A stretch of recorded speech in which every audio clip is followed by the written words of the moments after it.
ինչու որպես ամփոփում նաև այս փուլի այս ամենը հաշվի առնելով խաղաղության, օրակարգը, խաղաղության հնարավորությունը, ինչպես է ընդհանրապես գնահատում։ Շնորհակալ եմ կարևոր հարցի համար։ Իրականում Բաքվում ընթացող այդ շինծու դատավարական, ճակերտավոր դատավարական գործընթացները դրանք հայատյացության մի նոր ալիք են հրահրում ադրբեջանական հանրության ներսում։ Մի քանի դրվագ, ընդամենը դեռ մեկնարկից առաջ մի հսկայական քարոզչական տեղեկատվական արշավ սկսեց, որտեղ դատավարություն կոչվածը որակվեց որպես Նյուրնբերգյան դատավարություն, մենք բոլորս գիտենք, թե դա ինչի հետ է կապված, եւ եթե դա համադրենք դրա հետ, որ օրինակ նույն այս տարվա սկզբին Ալիևը իր ելույթում հայտարարեց, որ Հայաստանը դա ֆաշիստական պետություն է, ապա սա նոր զարգացող բավականին վտանգավոր մեկ այլ թեզ է, որ մեր հարևանությամբ ապրում է ֆաշիստական պետություն եւ այդ մարդիկ, որոնք առնչվում են այդ պետության հետ, դատվում են որպես ֆաշիստներ, վանդալներ եւ այլն։ Եվ դա ուղեկցվում է օրինակ վերջերս Ադրբեջանի պետական հեռուստաընկերությունը եւ նույն թեմաներին անդրադառնում էր, մի հայտարարություն արեց, ասում է հայերի գենետիկ կոդում չկա խաղաղություն, այնտեղ կա ցեղասպանություն, վանդալիզմ, բարբարոսություն եւ այլն։ Այսինքն այս ամբողջ գործընթացը, որի ժամանակ փաստացի պատանդ պահվող մեր հայրենակիցները ներկայացում են որպես վանդալներ, ցեղասպաններ, բայց այստեղ շատ ուշագրավ մի դրվագ կա։ Տեսեք, Ադրբեջանն է պահանջում որպեսզի իբրև փոխադարձ հայցերից հրաժարվեն, ինչի մասին Տիկին Սահակյանը խոսեց, բայց Ադրբեջանը եթե իրական ապացուցողական բազա ունենար այդ մարդկանց հետ կապված, շատ ավելի կուզենար, որ դա ստանար միջազգային հնչեղություն, որովհետև սա ներքին սպառման համար ընթացող ինչ-որ գործընթաց է, դրանից բավական վտանգավոր հետևանքներով, կրկին ներքին սպառման համար ասում են սա ֆաշիստական պետություն է եւ հետո ներքին սպառման համար իրենց հետագա ագրեսիվ վտանգավոր քայլերը կարող են ներկայացնել որպես պայքար ֆաշիզմի դեմ։ Բնական է դա միջազգային, այսպես ասած, ընկալում չի ունենում, չկա դրա հիմք ապացուցողական, բայց դա արվում է ներքին լսարանի համար եւ ես համոզվել եմ նաեւ տարբեր միջազգային գործընկերների հետ շփումներից, որ Ադրբեջանի ներկայացուցիչները Իլհամ Ալիև այդ թվում բավականին այլ կերպ են իրենց պահում դերների հետևում, թույլ չեն տալիս այսօրինակ հաստատ այնտեղ չեն գնա հայերի մասին խոսելիս օգտագործեն այն տերմինները, որոնք օգտագործվում են իրենց ելույթներում, բայց իրական քաղաքականությունը վարում են այնպես, ինչպես խոսում են ներքին լսարանի համար։ Մեր մեջ միշտ այդ հյուրընկալումը կա, դա ներքին լսարանի համար, ներքին լսարանի համար։ Ներքին լսարանի համար արված ելույթներով ու քաղաքականությամբ առաջնորդում Ադրբեջանը, որովհետև այն տեքստերը, որոնք հնչել են փակ դռների հետևում, տարբեր միջազգային միջնորդների ներկայությամբ, դրանք բոլորս ինչիք են դարձել։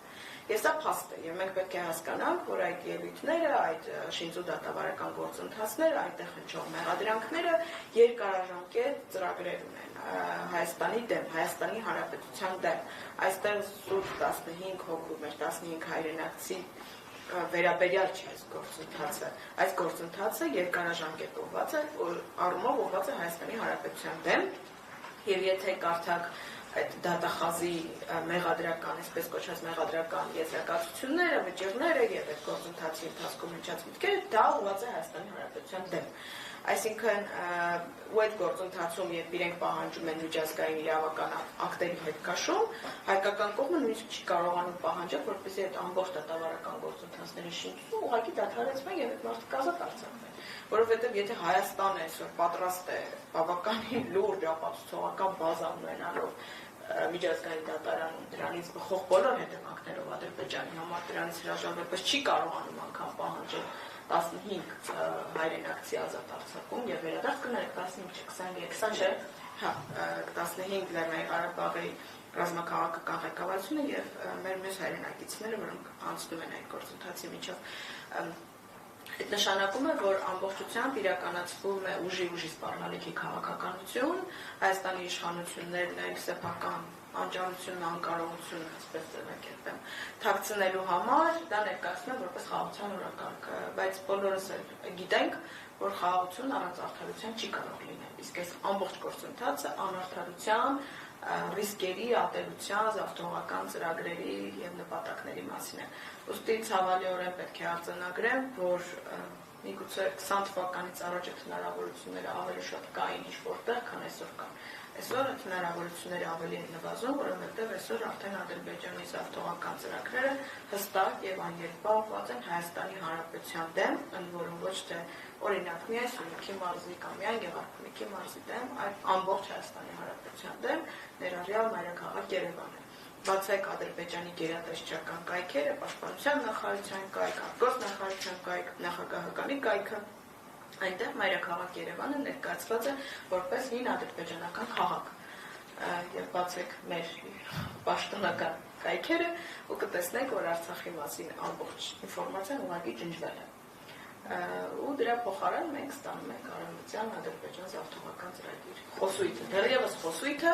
որին չտրվող ճիշտ գնահատականը հետո բերելու է շատ աղետալի հետևանքների։ Իսկ եթե գնահատականները տրվեն ճիշտ ժամանակին, դրանք կարող են դառնալ մեր ձեռքում գործիք, սա շատ կարևոր է հասկանալ։ Եթե մենք նույն այս ատելության բավականին վտանգավոր խոսույթը ճիշտ օգտագործենք ու ուղղենք Ադրբեջանի դեմ ժամանակին, մենք դրանով կապահովենք մեր հետագա անվտանգությունը, պաշտպանությունը եւ նաեւ հնարավոր խաղաղության կառուցումը արդարության հիմքով։ Շնորհակալություն։ Ուզում եմ հաջորդը Հասմիկ Ջալալյանին հաջորդ հարցը մի փոքր միգուցե ավելի թվավոր թեմայից շեղվում ենք, բայց իրականում ավելի լայն